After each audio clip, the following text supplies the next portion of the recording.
हुआ है उसको अपनी ज़िंदगी में एक बार ठीक से देख लें ताकि हमारा कनेक्शन बने, और कल जब हम यात्रा करेंगे तो वो उसमें कनेक्शन हमको ठीक से दिख जाएगा।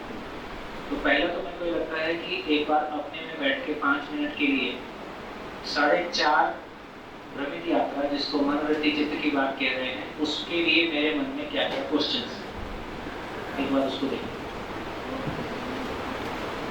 2-3 मिनट में एक बार नोट करें इस 4.5 क्रिया को लेके कहाँ मेरे को ऐसा लगता है कि मेरे मन में कुछ चल,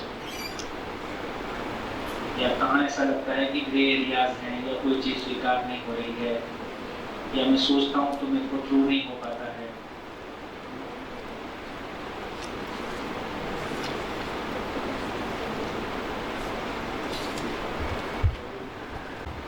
पकड़ में नहीं आ रहा। हाँ, पता तो चल रहा है, पकड़ में कुछ नहीं आ रहा। देखिए, यदि हम किसी प्रोसेस को शब्दपूर्वक नहीं कह पाते हैं तो वही स्थिति है जो अभी के माँ बाप की है। हमारे बहुत सारे माँ बाप ये फील करते हैं कि हमारे पास बहुत सारी अच्छी बातें हैं पर अपने बच्चों तक हम कन्वे नहीं कर पा रहे। तो शब्द को अर्थ मिल जाए, अर्थ को शब्द मिल जाए तो जिंदगी कम्युनिकेट हो पाए, तो हम जिंदगी में बात कर पाए। तो बार बार जो महत्वपूर्ण बात यही है कि सत्य वचनीय है और व्यक्त है, ये दर्शन की महिमा है। इसलिए इतना रुक के, इतना ठहर के हम बात कर पा रहे हैं क्योंकि निश्चितता से बात करने की गुंजाइश है। हम जब बात में जांचते हैं तो हमें पता चलता है कि ये हुआ, तो ये लाभ से हुआ, लेकिन वो एट ए टाइम में ऐसे एट ए टाइम का इतना ही नहीं हो रहा है। इतना ही मतलब है कि मानव लक्ष्य हमको स्वीकार नहीं हुआ है, अभी माहौल मिलता है तो हमारा ध्यान जाता है, बाकी समय हम प्रिय लाभ में लगे रहते हैं। अभी आप अपनी हिम्मत से नहीं चल रहे, आप माहौल के कारण चल रहे, अभी आपकी अपनी आवश्यकता नहीं बनी, माहौल में कुछ ऐसा हो गया है कि कोई लोग हैं जो आपको धक्का मार। दूसरी चीज़ क्या है कि जैसे प्रिय निकला, उसके अंदर में के बाद में हम उसको फाइन स्लाइसेस करके समझने की कोशिश करते हैं, तो वहाँ रिमूव करके न्याय धर्म सत्य को भी सेट करते हैं। ऐसा नहीं है कि इस कंडीशन में देखना पड़ेगा कि वो न्याय धर्म सत्य ही है कि प्रिय लाभ को न्याय धर्म सत्य में परिभाषित करते हैं। वो जो राकेश भाई बोल रहे थे, हाँ, वो जैसे न्याय जो है वो संबंधों के अर्थ में जहाँ है, मेरा वाला न्याय है, तुम्हारा वाला प्रिय लाभ, हाँ, ऐसा रहता है। हाँ जी, और बोलिए। ये जो 4.5 के ऊपर जो प्रश्न बना है मेरा, क्योंकि वो पिछली बार भी आपने पिछली भी आपने सिखाया, तो वृत्ति में जो तुलन क्रिया है इसमें ये 2 दृष्टियाँ हैं, एक प्रिय लाभ की, न्याय धर्म सत्य, 6 दृष्टियाँ हैं जिनको हम 3-3 भाग में लेते हैं। तो ये 6 दृष्टियाँ जो है इसमें 3 बड़ी कार्य होती है। तो जब पूरे अस्तित्व की बात करते हैं तो वहाँ पर सब व्यवस्थित है और डिजाइन है, तो यहाँ पर इस वृत्ति को प्राधान्य कैसे मिल गया है, ये बात समझ नहीं है। न्याय धर्म दृष्टि या तो 6 दृष्टि वो सम होनी चाहिए थी, इसमें 3 आगे जनक भाई का क्वेश्चन कितने लोग सुन पाए? रिपीट करके बताओ। कौन रिपीट करे? 6 दृष्टियाँ क्या कर रही हैं? 6 दृष्टि क्या कर रही है? अगर 3 से कम हो रहा होगा, अगर वो सब जगह व्यवस्था है तो यहाँ व्यवस्था क्यों नहीं है? ऐसा नहीं बोल रहे, वही कह रहा हूँ। अभी क्वेश्चन कुछ और बोल रहे होते हैं, आप अपनी तरह से कुछ और ले रहे हो। एक तो ये मैंने इसलिए पूछा कि आपका क्वेश्चन पूरी सभा का क्वेश्चन बन जाए, नहीं तो बातचीत 2 के बीच में होती रहे। माइक पीछे माइक,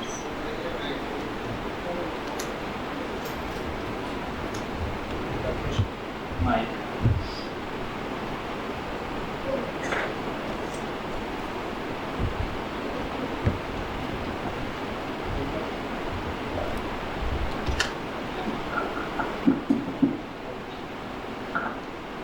उनका क्वेश्चन ऐसा है कि अस्तित्व में सब कुछ स्थिर है, निश्चित है, तो ये 6 दृष्टि जो है उसमें पहले तो 3 दृष्टि ऐसे क्यों दे दी, और अभी दिया भी है तो 6 दृष्टि सम क्यों नहीं है? 6 की 6 प्रभावी क्यों नहीं है? न्याय धर्म सत्य प्रभावी क्यों नहीं है जब अस्तित्व अपने आप में पूर्ण है और सारी बातें कही जा रही है? ऐसा आपका क्वेश्चन। तो आप में से कितने को लगता है कि इसका आंसर मेरे पास है? हाथ उठाइए। कितने लोगों को लगता है कि इसका आंसर मेरे पास है? 1 2 3 4 5 6। वो आप सही है?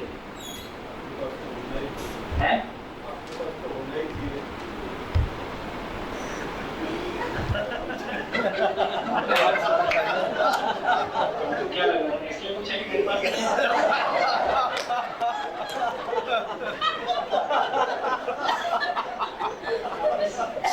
समदृष्टि का 6 में से कौन सी है वो सोचना पड़ेगा। बोलिए। आपसे इसलिए पूछा कि आपने प्राथमिक शिविर नहीं किया है और पिछले दिनों में जीवन क्रिया भी नहीं आई है, तो आपने हाथ उठाया, तो आपने कहाँ से पकड़ा, कैसा पकड़ा, इसलिए उसको सुनना चाहते हैं। नहीं बोलिए ना।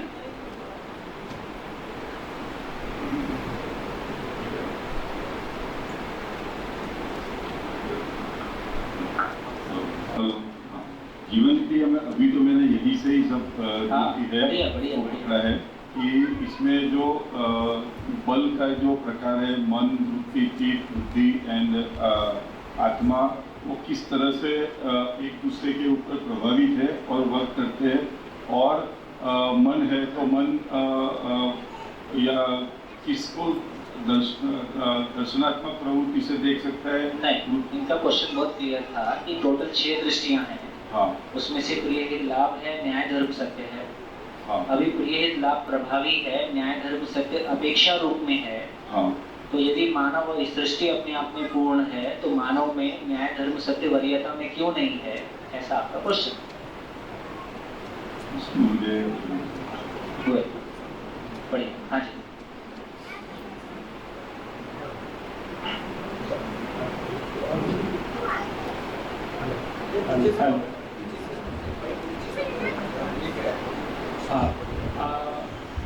प्रीहित लाभ इसलिए एक्टिव है क्योंकि अपन जीव से पैदा हुए हैं, जीव वंशानुसंगी से है और ये जीव को चलाने के लिए इतना पर्याप्त है। और मानव जो है संस्कार अनुसंगी है, इसलिए ऐसे संस्कार एक जो जागृति क्रम है इसमें कोई ना कोई अनुभव होगा, उसमें से आएंगे और संस्कार होने के बाद ये रिपीटेशन होगा। जो अस्तित्व में सह अस्तित्व है उसी को अपन संस्कार पूर्वक जीते हुए प्रमाणित करते हैं। क्या अभी हमारे पास संस्कार नहीं? अभी जो संस्कार है वो जिंदा रहने के लिए जो है वो है, और जो कुछ भी थोड़े थोड़े में भास आभास में है क्योंकि अपन ज्ञान में डूबे हुए हैं। क्योंकि अपन जागृति क्रम में मेरा कोई आपका आंसर मिला?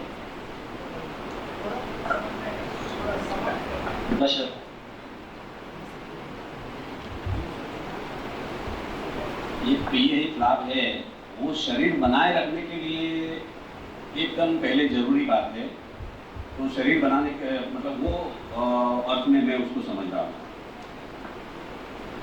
बढ़िया। और किसी को जोड़? हाँ जी, माइक।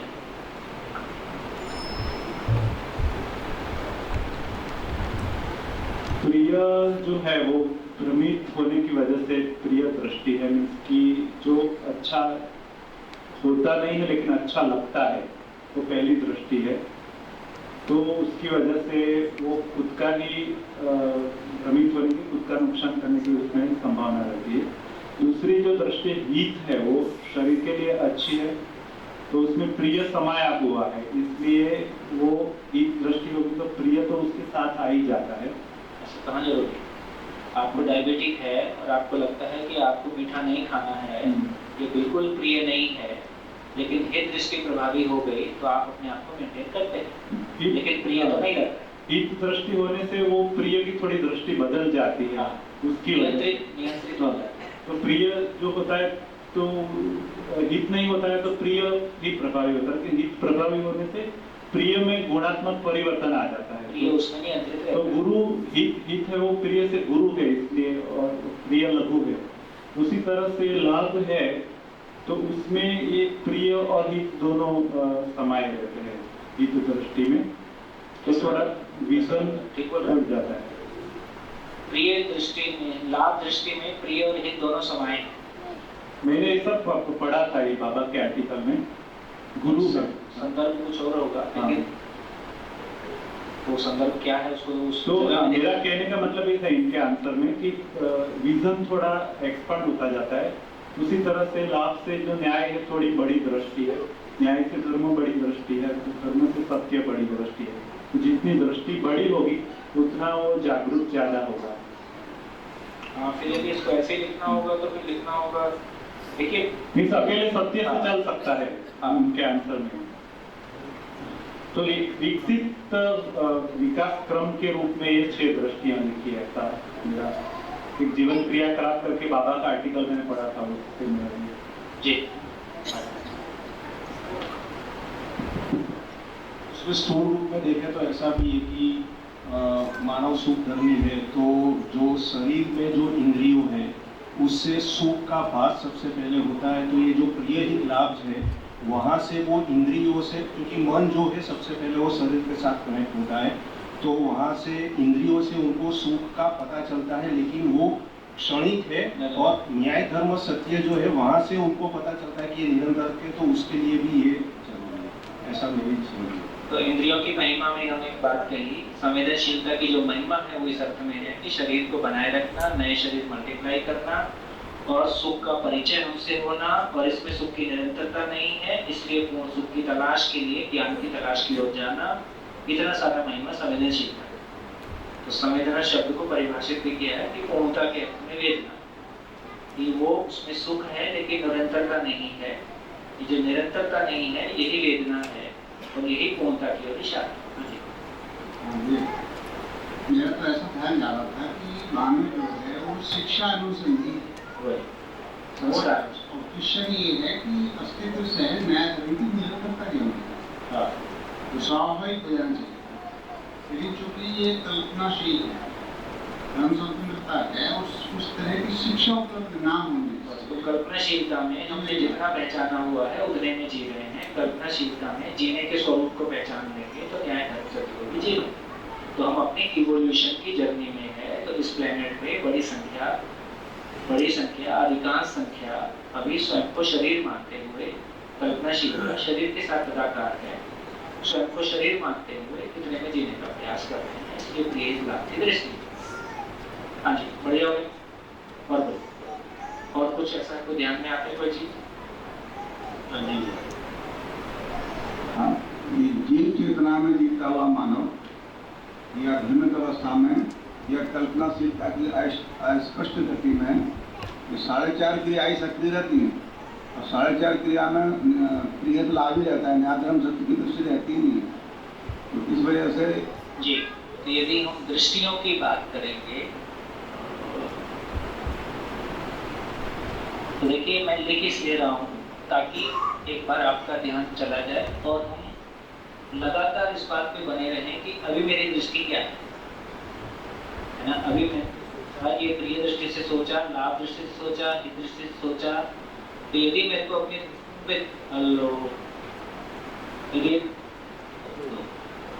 चलो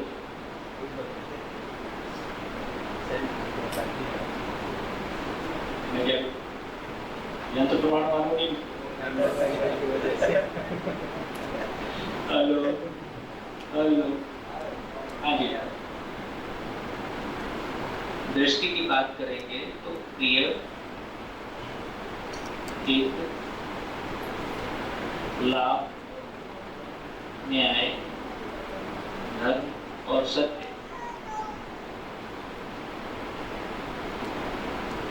देखिए प्रिय दृष्टि इंद्रिय सापेक्ष है, ये दृष्टि शरीर स्वस्थ रहे, शरीर स्वास्थ्य के अर्थ में है, लाभ दृष्टि धन के अर्थ में है, न्याय दृष्टि संबंध के अर्थ में है, धर्म दृष्टि यहाँ जब न्याय धर्म सत्य के सेट में धर्म शब्द आ रहा है तो ये अखंड समाज के अर्थ में, और सत्य दृष्टि बेसिकली व्यापक वस्तु चारों अवस्थाओं से आर पार है, चारों अवस्थाओं में संतुलन के अर्थ में है।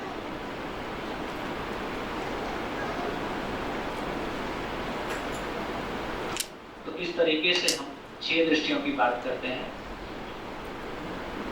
सभी को ध्यान में रख के कह रहा हूँ क्योंकि काफी लोगों को पता है। जब हम 3 दृष्टियों की बात करते हैं तो ये जिंदा रहने के अर्थ में है, शरीर को बनाए रखने के अर्थ में है। जब ये 3 दृष्टियों की बात कर रहे हैं तो ये जीने के अर्थ में है। जब जीने की बात करते हैं तो जिंदा रहना उसमें शामिल ही है। तो बेसिकली जो संवेदना शब्द आया, जब राकेश भाई बोल रहे थे संवेदना शब्द, तो कुछ लोगों को संवेदना शब्द पहुंच नहीं रहा था।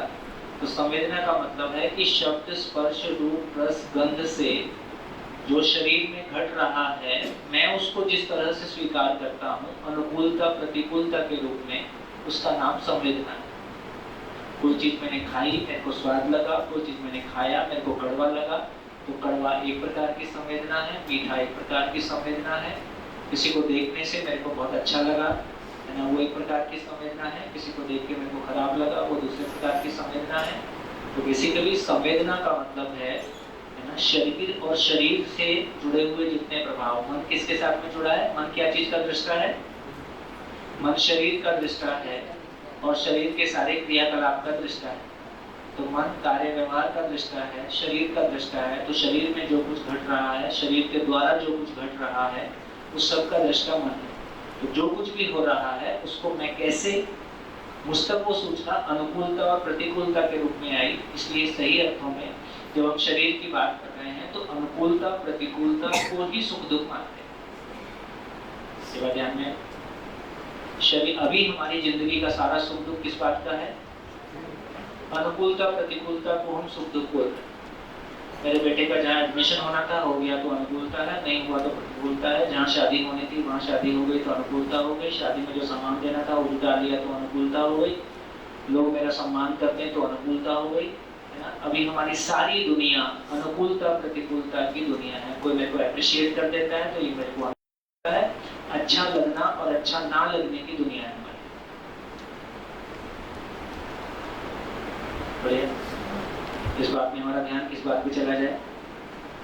इस बात पे चला जाए, पैरेलल जिंदगी को भी साथ साथ देखते जाए। इस बात पे ध्यान चला जाए कि ये जो बाहर से घट रहा है ये एक दुनिया है और लगातार जो मेरे भीतर घट रहा है वो दूसरी दुनिया। दूसरी दुनिया का मतलब आपने मेरे को अप्रिशिएट नहीं किया, लेकिन मैं समझ सकता हूँ कि मैंने जो किया मैं स्वमूल्यांकन कर सकता हूँ और मैंने ठीक किया। आप अप्रिशिएट नहीं कर पा रहे हो, आपका ध्यान नहीं है, या आपको वो चीज अभी आपकी नजरों में नहीं आई है ना। तो कुछ वो है जो मेरे भीतर लगातार घट ही रहा है, मेरे भाव और विचार की यात्रा चली रही। तो मेरे अपने भाव और विचार में, है ना, मेरे अपने जो 4 आयाम सुबह लिखे थे भाव और विचार के रूप में, तो मेरे अपने में जो चल रहा है वो एक दुनिया है ही। अभी मेरी दुनिया मेरे पास मौजूद नहीं है, बाहरी दुनिया ही मेरे लिए सुख दुख का कारण है। इसको अनुकूलता प्रतिकूलता कहते हैं। ज्ञान की रोशनी में फिर किसी ने क्या कहा, क्यों कहा, तब मैं उसको मूल्यांकित कर सकता हूँ। तब मैं कह सकता हूँ कि दूसरे की अयोग्यता से प्रभावित ना होना मेरी योग्यता है। तो मेरी योग्यता अभी विकसित नहीं हुई है, इसलिए दूसरों की टिप्पणियां प्रभावित करती हैं, दूसरों का कोई चीज प्रभावित करता है। तो यहाँ हम पहुंचे। तो बेसिकली ये कह रहे हैं कि जो जीना है, जो न्याय धर्म सत्य का दृष्टि है, तो 6 में से तो 3 दृष्टि प्रिय हित लाभ, इसको प्रिय हित लाभ बोल रहे हैं, PHL। इसको हम न्याय धर्म सत्य बोल रहे हैं, NDS। ऐसा हमारे ध्यान में रहेगा। इसमें कोई कंफ्यूजन है तो बोलो।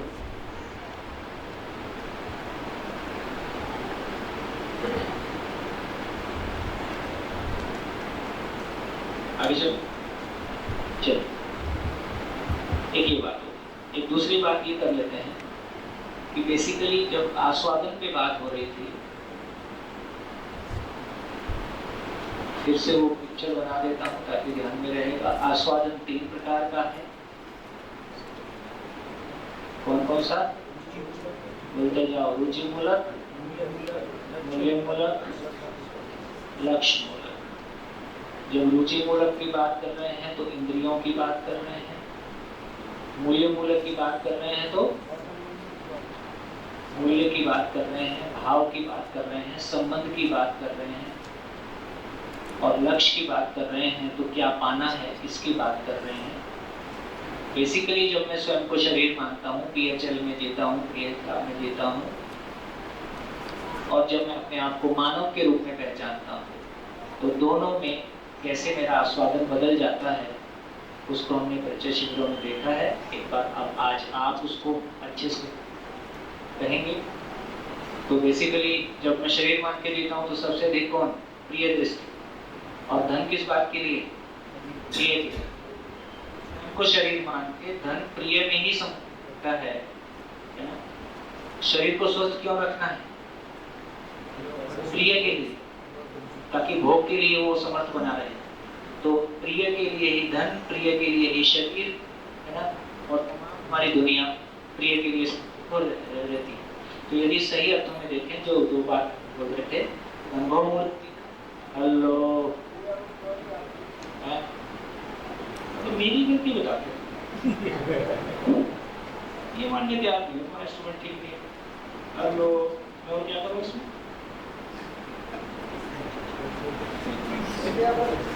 हेलो, हमसे परेशान कर रहा है, शूट किया के टाइम पे भी ना ये कार हिलने से बीच में आवाज करती है। बेसिकली मोहवश जीते हैं।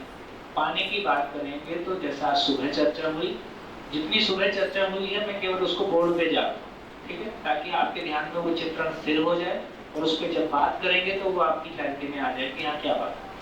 तो सुबह सुविधा संग्रह की बात की गई थी।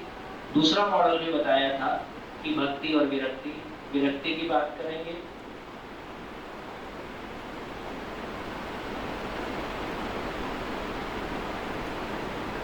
भक्ति और विरक्ति दो मॉडल हमारे पास हैं। या तो संग्रह सुविधा की बात कर रहे हैं या भक्ति विरक्ति की बात कर रहे हैं, ऐसी दो बात किया। और जब फाइनली जिसको अनुभव मूलक कह रहे हैं, तो फाइनली यदि मैं मानव के रूप में आ जाता हूँ तो सुविधा कहाँ ट्रांसफॉर्म हो जाता है? सुविधा से सुख पाने के स्थान पर मैं समाधान से सुख पाने की जगह में जाता हूँ। संग्रह से सुख पाने के स्थान पर मैं समृद्धि से तृप्त होता हूँ। भक्ति से सुख पाने के स्थान पर भक्ति भय के अर्थ में है, भय से मुक्त होने के लिए किया गया प्रयास, इसलिए अभयता, अभय को पा लेता हूँ, है ना। और विरक्ति के स्थान पर सहस्तित्व, विरक्ति जैसा कुछ होता नहीं है। बेसिकली सहस्तित्व नित्य वर्तमान, नित्य प्रभावी है। इसलिए सही अर्थों में देखा जाए तो दोनों ही मॉडल इसमें आ जाते हैं, भक्ति और विरक्ति। इसलिए राइट और लेफ्ट दोनों ही इसमें समा जाते हैं। देखो देश की अभी बड़ी प्रॉब्लम है राइट और लेफ्ट। भक्ति विरक्ति क्या है? राइट। सुविधा संग्रह क्या? लेफ्ट। अपने वो पुणे वाले जिन्होंने सुपर कंप्यूटर बनाया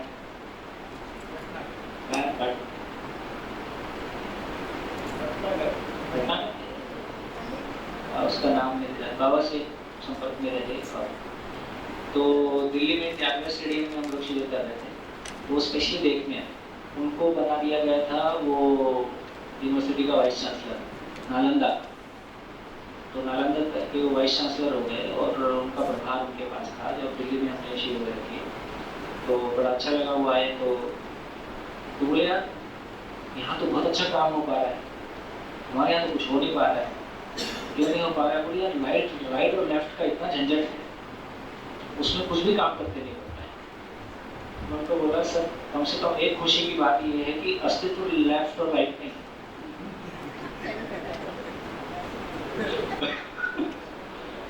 राइट और लेफ्ट आदमी है। तो राइट और लेफ्ट का इतना ही मतलब है कि कहीं ईश्वर केंद्र में है और कहीं सुविधा केंद्र में। जब सुविधा केंद्र में है, सबको सुविधा समान रूप से मिल जाए, इसका नाम लेफ्ट है। और सब कुछ ईश्वर के द्वारा नियंत्रित है, ईश्वर की उपासना पूजा से कल्याण होगा, इसका नाम राइट है। जबकि अस्तित्व देखें तो लेफ्ट और राइट मिलके मध्यस्थ है। तो लेफ्ट और राइट दोनों ही समाहित हो गया। तो समाधान, समृद्धि, अभय, सहअस्तित्व को हमने मानव लक्ष्य के रूप में पहचाना। दोनों ही लक्ष्य अपने आप में समाहित होके मानव लक्ष्य के रूप में आ गए, ये हम ध्यान रखेंगे। तो क्योंकि आस्वादन क्रिया विस्तार से आएगी, दृष्टि के बारे में विस्तार से कुछ बात होती रहेगी, तो ये दोनों को मैंने बोर्ड पे ला दिया। चलिए अब थोड़ा सा ये भी ध्यान में आ जाए कि बेसिकली जो सुबह बात करने की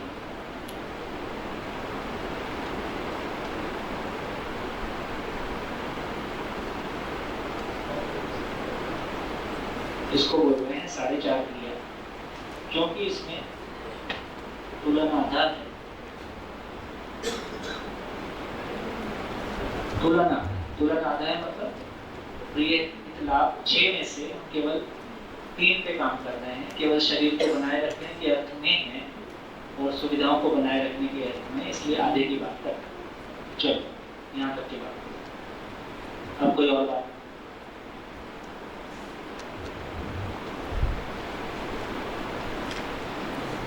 जैसे यदि हमने ये चर्चा करें कि पिछले 9 दिन में क्या पाया, तो हमने सहस्त्र को चर्चा किया और उसमें न्याय धर्म सत्य की दृष्टि को खोला। तो न्याय धर्म सत्य पे हमारी क्लैरिटी बनी है, जिस पे हम कल काम आएगा जब हम भ्रमित से जागृत मानव की यात्रा की बात करें। 4.5 की जब बात कर रहे हैं तो उसमें एक शब्द सुबह और आया था काफी विस्तार से, जिसमें हम एक तो ये संस्कार शब्द अभी आया। ये संस्कार, सुसंस्कार और कुसंस्कार कहाँ पे है? अभी हमारे पास संस्कार कुछ है कि नहीं? जीवन क्रिया में वो कहाँ पे? चित्रण। तो ये क्लैरिटी बनने की जरूरत है कि अभी अच्छी मान्यताओं को सुसंस्कार बोल रहे हैं और जो कुछ भी नेगेटिविटी है उसको कुसंस्कार बोल रहे हैं। ये दोनों ही चित्रण में है। दर्शन में कुसंस्कार सुसंस्कार को संस्कार नहीं बोल रहे हैं। जब दर्शन में बोल रहे हैं संस्कार को, अनुभव मूलक जो बोध है उसको संस्कार बोल रहे हैं। निश्चयात्मक स्वीकृतियां, जीने के अर्थ में स्वीकृतियां ही संस्कार हैं। जो निश्चयात्मक स्वीकृतियां हैं उसका नाम बोध है। तो जो अनुभव मूलक बोध है वो संस्कार की जगह बना। तो ये परंपरा में जो शब्द बोले जा रहे हैं और जब दर्शन में बोला जा रहा है तो उसका बेसिक फर्क भी हमको ध्यान में रहे कि अभी जब हम संस्कार बोल रहे हैं तो उसका क्या मतलब है। क्लियर हो? तो अभी संस्कार, कुसंस्कार बोले, सुसंस्कार बोले, सब कुछ चित्रण में है।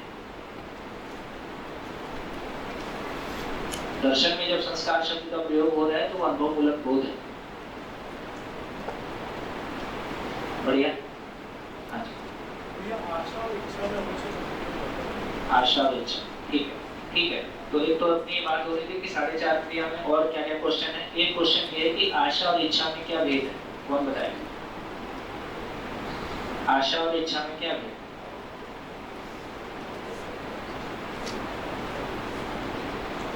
हाँ जी। जैन क्रिया का नाम आशा है और इच्छा तो कुछ करने के लिए हो जाता है, एक्टिंग हो जाती है। ये थोड़ा सा ठीक कर सके, माइक पकड़ो, ठीक से बताओ।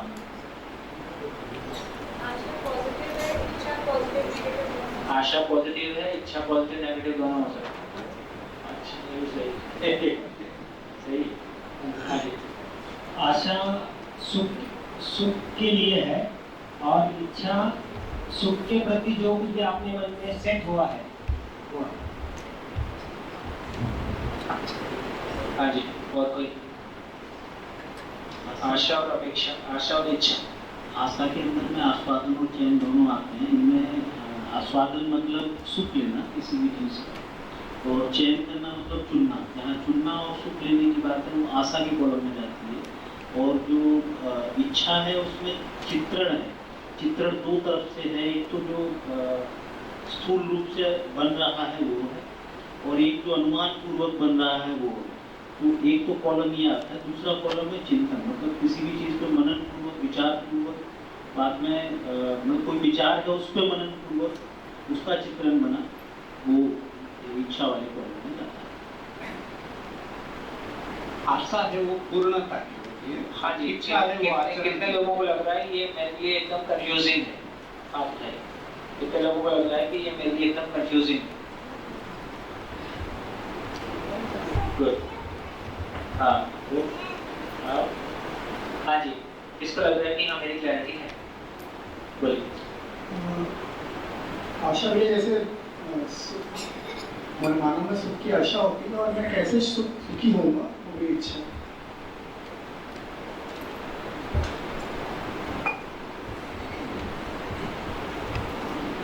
आशा मतलब किसी आशय के पूर्वक की गई क्रिया, यानी सुख की आशय से किया गया आस्वादन और चयन आशा है।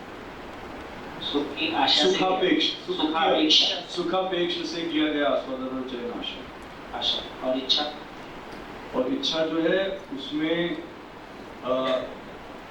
आशा की पूर्ति के लिए, सुख पाने के लिए, सुखापेक्ष जो है, सुख की जो अपेक्षा है, वो सुख प्राप्त करने के लिए जो मेरे मन सुख प्राप्त करने के लिए जो तुलन और विश्लेषण हुआ, उसके आधार पे जो पूर्व चित्रण था, पूर्व चित्रण के आधार पे एक योजना बनी, एक लक्ष्य बना, वो लक्ष्य जो है वो इच्छा है।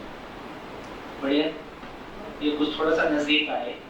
सुबह जो भैया ने ये चीज रखी है बहुत बढ़िया रखी, मेरे को लगता है कि ये बहुत ध्यान देने लायक है। देखिए ये बहुत सुंदर तरीके से कहा कि बेसिकली जब हम आत्मा की बात कर रहे हैं तो उसमें वो ज्ञान की और तृप्ति की स्थली है। जब हम बुद्धि की बात कर रहे हैं तो वो निश्चय की, विवेक की स्थली है। जब हम चित्त की बात कर रहे हैं तो वो लक्ष्य और योजना की स्थली है। यहीं पे विज्ञान शब्द भी आ जाएगा, इधर विवेक आ गया, इधर विज्ञान आ गया। और वृत्ति जो है वो निर्णय स्थली है, और मन जो है वो क्रियान्वयन स्थली है। तो जिस सुख को पाने की यहाँ सुख की निरंतरता की है ना जगह बनी हुई, सुख सुख सुख सुख निरंतर हो जाए, यहाँ निरंतरता से कम है। तो बेसिकली सुख है, सारी योजना किस अर्थ में है, सारा लक्ष्य किस अर्थ में है, सुख की निरंतरता। सुख की निरंतरता के लिए, सुख की निरंतरता के अर्थ में लक्ष्य, और सुख की निरंतरता लक्ष्य के अर्थ में योजना, कार्य योजना, जो कुछ भी बन गया। अब उसको पूरा करने के लिए जो हमने एक्शन लिया, उस अर्थ में जो एक्शन लिया कि इससे ऐसा करने से ये फाइनली यहाँ तक जीवन ही, यहाँ ये जो एक्शन लेगा ये शरीर पे ट्रांसलेट होगा, फिर मैं शरीर के माध्यम से कुछ करूंगा। तो शरीर के माध्यम से जीवन में सुखी, सुख की निरंतरता के लिए, सुख की निरंतरता के अर्थ में कोई इच्छा है ना, कोई है ना, कोई योजना, लक्ष्य और योजना, उसके अर्थ में विश्लेषण तुलन, उसके अर्थ में जो चयन किया उसका नाम आशा। तो सुखापेक्षा, सुखापेक्षा इसको बोलते हैं आस्वादन। आस्वादन सारा सुख की अपेक्षा में है। उस सुख की अपेक्षा को पूरा करने के लिए चयन, उस सुखापेक्षा को पूरा करने के अर्थ में चयन का मतलब है मैं शरीर से करने के लिए जो निर्णय लिया, शरीर से वो निर्णय हो गया, उधर ट्रांसलेट हुआ, इधर फाइनली मैंने शरीर से करने के लिए, तो यहाँ पे मैंने निर्णय लिया और मैंने कार्य और व्यवहार किया। इसको एक ही बात है। तो कार्य और व्यवहार करने का यहाँ जो मैंने चयन किया, ये चयन बेसिकली शरीर के माध्यम से एग्जीक्यूशन की तरफ चला गया। तो जिस सुख की तलाश, इच्छा के लिए जिस सुख की योजना यहाँ बनी, उस सुख को पाने के लिए चयन यहाँ पे हुआ। तो ये आशा नहीं पहुंचा, बीच वाला भी सुख, फिर से बोल रहा हूँ। सारा इच्छा किस बात का, किसी सुख के लिए योजना, सुखी होने की कोई योजना है, सुख के अर्थ में लक्ष्य। तो वर्तमान हमारे सारे लक्ष्य इंजीनियर बनना है, डॉक्टर बनना है, आईएएस बनना है, बिजनेस करना है, स्टार्टअप करना है, ये सारे लक्ष्य कहाँ बन रहे हैं, चित्रण में बन रहे हैं। तो चित्रण में सुखी होने की एक योजना, उस योजना को क्रियान्वित करने के लिए विश्लेषण तुलन, ताकि निर्णय तक पहुंच सके। उस निर्णय को एग्जीक्यूट करने का नाम किसी सुखापेक्षा नहीं है, सुख की अपेक्षा में है। उस सुख की अपेक्षा को पूरा करने के लिए सुख की आशा में लिया गया निर्णय। तो जब मैं शरीर से उसको ट्रांसलेट करता हूँ, शरीर के माध्यम से क्रियान्वित कर देता हूँ, फाइनली क्रियान्वयन हो गया, तो ये सुखापेक्षा में क्रियान्वयन किया है। मेरी समझ अधूरी है, उसका परिणाम दुख के रूप में आ जाए, ये हो ही सकता है, लेकिन मैंने तो यही सोच के किया है कि ऐसा करने से मैं सुखी हो जाऊँ। बढ़िया। तो इच्छा क्या है, सुखी होने की योजना, और आशा क्या है, सुखी होने के लिए क्रियान्वयन। जोड़ना चाहें? एक जो दूसरी बात बहुत अच्छी बोली, वो भी मेरे को लगता है कि टेबल दिखा के रखें। दूसरी बात ये बोली कि मन जो है स्वभाव से रसज्ञ है। मन स्वभाव से रसज्ञ है, उसको हमेशा सुख की तलाश है ना? उसको क्या कहा आपने? मूल्यों को कहा। अभी इसको मूल्यों का पता नहीं है, इसका धंधा इतना ही है कि सुख का दारू से आता हो, बाटले से आता हो, चुगली खेलने से आता हो, उसको इस बात की समझ नहीं है, उसको केवल सुख की तलाश। ये मन का काम। तो मन स्वभाव से रसज्ञ है, वृत्ति स्वभाव से तुलनवादी है, वो कंपैरिजन करती है। कंपैरिजन और विश्लेषण करके फाइनली किसी सॉल्यूशन तक पहुंचना चाहती है। तो विचारों में समाधान की बात की गई है। तो विचार में समाधान आ जाए, ये इस लेवल पे, ये इसका फैकल्टी का चित्त का काम है कि वो निरंतरतावादी है। वहां निरंतरता से कम में कुछ भी नहीं है ना। मैं अमर हूँ कि नहीं हूँ, या मैं अमर हो जाऊं। अभी मैंने वो नुआन हरारी क्या है सेपियंस वाला, हाँ, तो उसकी वो पढ़े, उसमें जो फंडामेंटली वो बोल रहा है ये शरीर में मानव का निरंतरता चाहता है, मरना नहीं चाहता है। अब ये सबसे बड़ा इन्वेस्टमेंट है। तो बहुत बड़ा इन्वेस्टमेंट इस काम पे हो रहा है कि मैं शरीर उसके हिसाब से शरीर अमर हो जाए। तो उसके लिए तमाम रिसर्च और तमाम बहुत सारे काम। और वो एक और दिया था, वो भी अच्छा था, क्या था मतलब ध्यान में नहीं रहा। सफलता हमेशा के लिए हो जाए, सुख हमेशा के लिए हो जाए। हाँ, सुख हमेशा के लिए हो जाए, शरीर हमेशा हो जाए, शरीर कभी ना मरे, और सुख हमेशा रहे। ये दो चीजें उसने फोकस करने के लिए आने वाली सदी का सारा तन मन धन का बड़ा हिस्सा इस बात पे समर्पित रहेगा कि ये दो काम रिसर्च में कैसे लाए जा सके। तो वो तो सारा फिजिकल लेवल पे सारी चीजें करते हैं। तो ऐसा बुद्धि को बारे में बोला कि जो निश्चयतावादी आदमी के लिए हर जगह में ना कोई चीज वो सही है कि मैं सही, ये करूँ कि ये करूँ, ये उचित है कि वो उचित है, आधार क्या है। तो हर जगह में अपने कुछ हम लॉजिक ला के माँ बाप अपनी आस्थाओं से बोलने की कोशिश करते हैं, हमारे धर्म में लिखा है ऐसा ही होता है। हर जगह में हम वो आधार ढूंढ रहे हैं जिससे हमको निश्चितता मिल जाए। तो ज्ञान के लिए जो आधार की बात है वो यहाँ पे रखो, इससे कम में नहीं। जो निश्चयता है, ज्ञान में निश्चयता का जो आधार है वो बुद्धि की जगह में रखा है। और फाइनली आत्मा में ज्ञान की प्यास है या तृप्ति की प्यास है। तो आत्मा में ज्ञान की प्यास है, बुद्धि में निश्चयता की प्यास है, चित्त में निरंतरता की प्यास है ना, समाधान में, और ये रसज्ञ। इसलिए दो बातें बहुत ध्यान रखने की जरूरत है। एक तो ये कहा कि मन भौतिक रासायनिक वस्तुओं के साथ होता है ना? मन भौतिक रासायनिक वस्तुओं के साथ अदाकार होता है, इसलिए मन शरीर को चला जाता है, इसलिए क्योंकि मन शरीर का दृष्टा होता है। चित्त के लिए कह रहे हैं कि वो निरंतरता वाली वस्तुओं के साथ अदाकार होता है ना। तो मन की कोई ताकत नहीं है कि वो जीवन को पहचान ले, मन की कोई ताकत नहीं है कि वो सहअस्तित्व को पहचान ले, है ना। तो जितने भी निरंतर वास्तविकताएं हैं, चाहे सहअस्तित्व की बात करें, जीवन की बात करें, कल स्वभाव और धर्म पे बात करेंगे, है ना, वो सारा मामला यहाँ से शुरू होता है। इसलिए समझ का मामला यहाँ से शुरू होता है और यहाँ जाके पूर्ण होता है। इसकी बात कल करेंगे। हमारी बात ही क्यों शुरू हो गई, है ना, क्योंकि जब आस्वादन को परिभाषित करेंगे तो आस्वादन को क्या बोल रहे हैं? निरंतर सुख की चाहना और उपलब्धता के आधार पर भोगते रहने की क्रिया मुझमें लगातार हो रही है। तो जब क्रिया को बोल रहे हैं तो मुझ में दिख रहा है कि नहीं दिख रहा है। तो मैं पांचों क्रियाओं को बोलता हूँ, तो अपने में जांच के देख लीजिए। और एक बार ये समझ में आ गया कि बेसिकली मेरे सुखी होने का सारा मामला इतना ही है कि मन वृत्ति को पहचान ले, वृत्ति चित्त को पहचान ले, है ना। अभी भी शरीर को कौन पहचाने हुए? शरीर को कौन पहचाने हुए? और मैं मन को नहीं पहचान। शरीर ठंडा है, गर्म है, स्त्री है, पुरुष है, बूढ़ा है, जवान है, गोरा है, काला है, इसको किसको पता चलता है? मुझको पता चलता है ना। लेकिन मैं मुझको खुद का पता नहीं चलता, और इतनी बात चर्चा करने के बाद भी नहीं पता चलता। तो ये एक अद्भुत, तो बेसिकली तो इसका मतलब है कि जैसे जैसे वो क्योंकि इसकी ताकत नहीं, वो ताकत यहाँ पे, इस ताकत को हम कैसे प्रयोग करेंगे इस पे हम कल चर्चा करेंगे। तो इस सारी यात्रा इस बात की है कि बेसिकली मन वृत्ति को पहचानता है, वृत्ति चित्त को पहचानता है, चित्त बुद्धि को पहचानता है, बुद्धि आत्मा को पहचानता है, आत्मा परमात्मा को पहचानता है। तो ये यात्रा से कम में, ये यात्रा यदि यहाँ तक रहेंगे तो क्या मिलेगा? इतना ही धंधा, उसमें निरंतरता नहीं।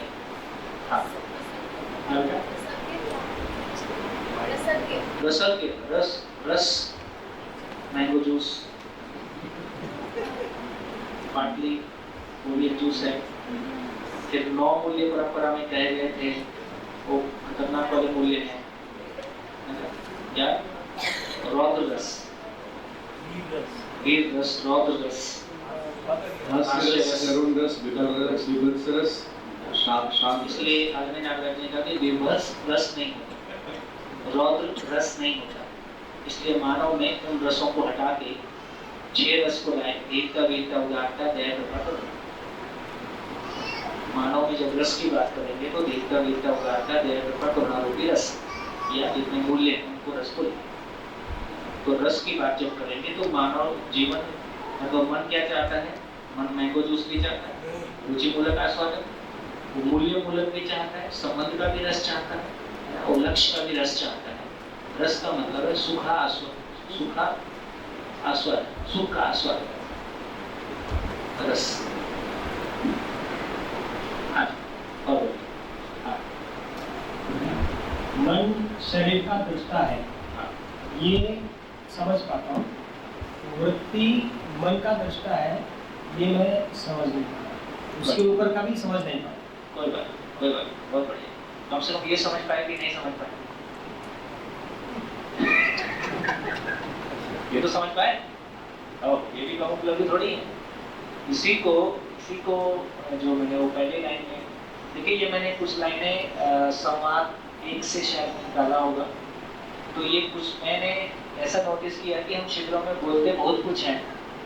आज शुरुआती दौर में ना बाबा के साथ बैठते थे, उन्होंने 2 घंटे कुछ बोला और सुनते समय बहुत अच्छा लगा, उठ के निकल के गए तो सब गायब। ऐसा लगता था कि उधर बैठे रहते हैं तो ठीक लगता है और एक बार गायब हो जाता है। बहुत सारी भाषा, खासकर जीवन क्रिया की भाषा, ये सेट नहीं होती है लंबे समय। इसलिए मैंने कहा कि ये आज भाषा आदरणीय नागराज जी की दी हुई है, तो कम से कम उस भाषा के माध्यम से आज आप चीजों को देखोगे तो हो सकता है जल्दी सेट होगा। क्योंकि ये थोड़ी सी बोलचाल वाली भाषा है, एक दर्शन की भाषा है, एक थोड़ी सी बोलचाल वाली भाषा है। संयोग से संवाद 1-2 में और भी 3-4 की बात करते ही दो, लेकिन काफी अच्छा मटेरियल है। जो कि हाँ, ये बात भी ठीक है कि आदरणीय नागराज जी के द्वारा प्रिस्क्रिप्शन ये है कि 12 पुस्तकों को पढ़ के संवाद 1-2 को पढ़ेंगे तो संदर्भ कनेक्ट होंगे, जो जिस भाषा में जिस अर्थ में कहा गया वैसे कनेक्ट होगा। हम ये भी कर सकते हैं, मानव दर्शन पढ़ के संवाद 1-2 पढ़ते हैं, फिर 12 बुक्स पढ़ें, फिर एक संवाद 1-2 पढ़ें, तो हो सकता है हमको और मदद कुछ मिल सकता है। तो ठीक है, तो हाँ आप क्या बोल मुझे पूछना कि जैसे कुछ संस्कार होते हैं जो हमारी वृत्ति में पहले से होते हैं। वृत्ति में संस्कार नहीं, संस्कार का मतलब है जीने के अर्थ में स्वीकृतियाँ। स्वीकृतियाँ का मतलब बेसिकली स्मृतियाँ। किसी को दोस्त बहुत अच्छा मिला, वो कहता है दोस्ती जैसी कोई चीज़ नहीं है। किसी को दोस्त ने धोखा दिया, उसको लगता है कोई किसी का नहीं है। तो ये हमारी बहुत सारी मान्यता घटनाओं के निष्कर्षों से बन रही है और वो हमारे चित्र में स्टोर हो रहा है। इसका मतलब है कि जब भी हम संस्कार की बात करेंगे वो स्वीकृतियाँ हैं, स्वीकृतियों के मतलब स्मृतियाँ हैं। स्मृतियाँ हमेशा चित्रण में है, अनुभव भी होगा तो उसका स्मृति भी चित्रण में ही रहेगा।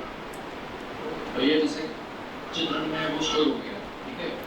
अब बहुत बार डिसीजन लेने के लिए कि हमें जागृति की ओर जाना है या फिर मन ओवर पावर कर लेता है जो चित्रण में स्टोर्ड है, जो कि हमें पता होता है कि ठीक है नहीं, पर मन उसको ओवर पावर कर लेता है। तो वो ओवर पावर जब करता है वो किस कारण से करता है? कि तुलन की जो तुलन करने की क्षमता है वो उसके विचार, मतलब जब तुलन विचार कर रहा है तो वो इच्छा को ज़्यादा बाहर दे रहा है, मतलब उसका क्या रीज़न? आप समझ गए ना क्वेश्चन मेरा? आपने समझ सवाल समझे कि नहीं समझे पूछ लिया। कितने लोगों ने इनका क्वेश्चन सुना? कितने लोगों ने नहीं सुना? आपको लगता है सोम भाई का जवाब देना है इसलिए सोम भाई को सुनना, तब तक मैं आराम में रह सकता हूँ। आपके मन में ये आकर्षण आ ही नहीं रहा है कि अपने को सोम भाई को बेरोजगार कर। कोई भी क्वेश्चन करता है तो अब आप ये स्वीकार कीजिए ये क्वेश्चन आपसे किया गया, तो आप अध्ययन में हैं, नहीं तो आप अध्ययन में नहीं। कोई भी व्यक्ति क्वेश्चन करता है तो हर व्यक्ति इस क्वेश्चन को ऐसा सुने कि ये क्वेश्चन मुझसे किया गया है, क्योंकि मैं पहले आपसे ही पूछने वाला हूँ। और सच्चाई भी ये है, कुछ लोग यदि अपनी अग्रिम गति में चल रहे हैं तो हर क्वेश्चन आया तो उसका मेरे पास कम से कम मेमोरी में आंसर है, चाहे मेरे आचरण में नहीं है, कोई दिक्कत नहीं। अभी आचरण की कोई चर्चा नहीं करते। पहला काम यही होगा कि मेमोरी में लॉजिकल कनेक्शन बन जाए। इसी को बोला पहला काम श्रवण ही है, पहला काम श्रवण ही है। तो श्रवण का मतलब है न्याय धर्म सत्य को NDS का तर्क पूर्वक चित्रित हो जाना। तो तर्क पूर्वक चित्रित हो जाना, तर्क पूर्वक चित्रित हो गया तो अब बात करने की योग्यता आई गई। होगा ना, सुना हुआ सुनाने के काम आता है। इतनी योग्यता तो हमारी आई गई कि बात तो कर सकते, सॉफ्टवेयर डाउनलोड हो गया। जो मनन की बात कर रहे हैं उसको कल बात करेंगे, लेकिन उसको अभी यहाँ लिखने में तो न्याय धर्म सत्य पूर्वक जीना है, NDS पूर्वक जीना है, ये प्राथमिकता में आ जाए, ये प्राथमिकता में आ जाए तो ये मनन हो गया। अभी हमारा मनन नहीं हुआ है, इसलिए वो ओवर पावर कर लेता है। ठीक है, इनका क्वेश्चन फिर से बोलो। हाँ जी, अब सभी ध्यान से सुने और आप में से कितने लोग के पास आंसर है, कितने के पास नहीं है, उसको देखते हैं। कि जो हमारे चित्त में बहुत सारे पूर्वाभ्यास स्टोर होते हैं, दो शब्द आएंगे, उनको भी लिख देता हूँ। दो शब्द बार बार आएंगे, हो सकता है आपके सुने हुए हों या ना सुने हुए। पूर्वाभ्यास और पूर्वाग्रह। पूर्वाग्रह का मतलब,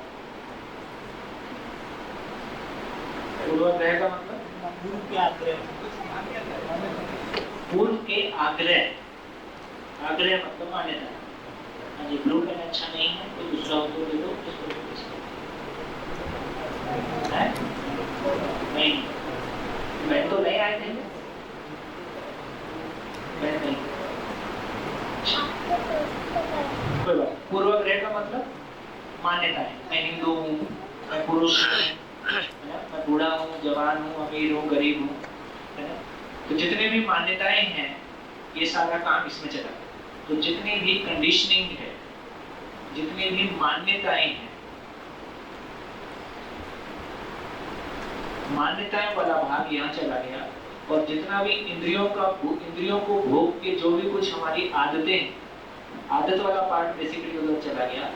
तो इंद्रियों को भोगने का जो भी हमारी स्मृतियां हैं, पूर्वाभ्यास और पूर्वाग्रह। तो शब्द स्पर्श रूप रस गंध इधर चला गया। और पूर्वाग्रह का मतलब है जो भी हमने मान सम्मान रूप बल धन पर समान, तो पूर्वाग्रह वाला भाग इधर चला गया। दृष्टियां भी आती हैं, सब उसमें आई जाए। तो ये दो चीजें, ये पूर्वाग्रह पूर्वाभ्यास दोनों ही स्मृति के रूप में चित्रण में बना हुआ है।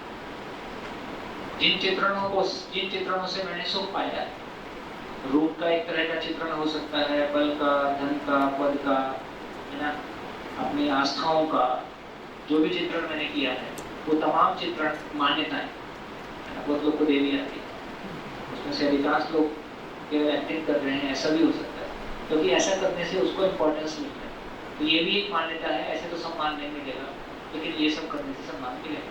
तो जहाँ भी मैंने अपने सम्मान को जोड़ लिया, अपनी पहचान को जोड़ लिया, वो तमाम चीजें मेरी कंडीशनिंग में काम कर रही। जी आप बोलिए। मतलब यह कि जितना हमको न्याय धर्म सत्य का श्रवण और नमन होगा, जितना हमारे पास न्याय धर्म सत्य के आधार पर सोचेंगे, उतना मन से हम कम प्रभावित होंगे और बुद्धि से ज्यादा प्रभावित होंगे। ठीक है, पहले क्वेश्चन बोलो। हाँ जी, क्वेश्चन बोलो। अब देखते हैं कितने लोग आंसर करते हैं। बोलो। तो इसका आंसर ये था, अभी नहीं बोलो, वैसा वो नहीं रहा जैसा बोल कि चित्रण में जितने पूर्वाभ्यास और पूर्वग्रह हैं, वो कई बार मन ओवर पावर कर जाता है,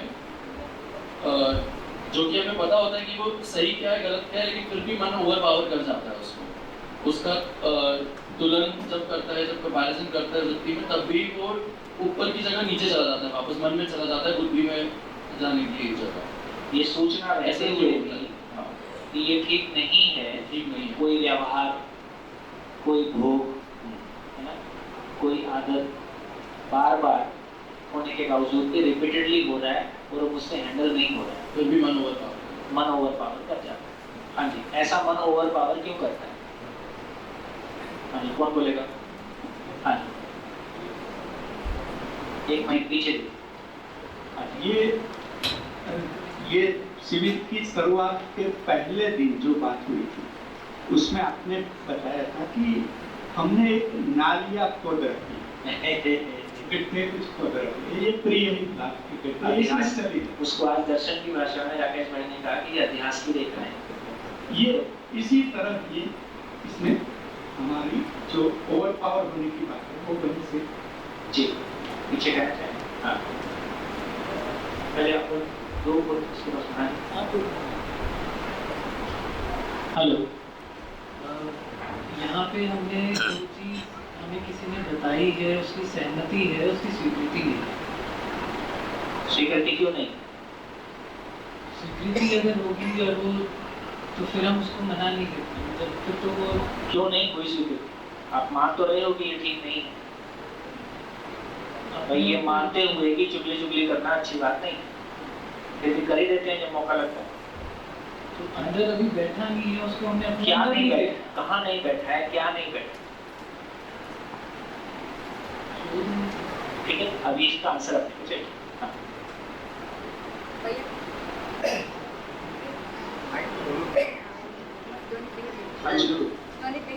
वो पहले बोल रहे थे, आप पहले।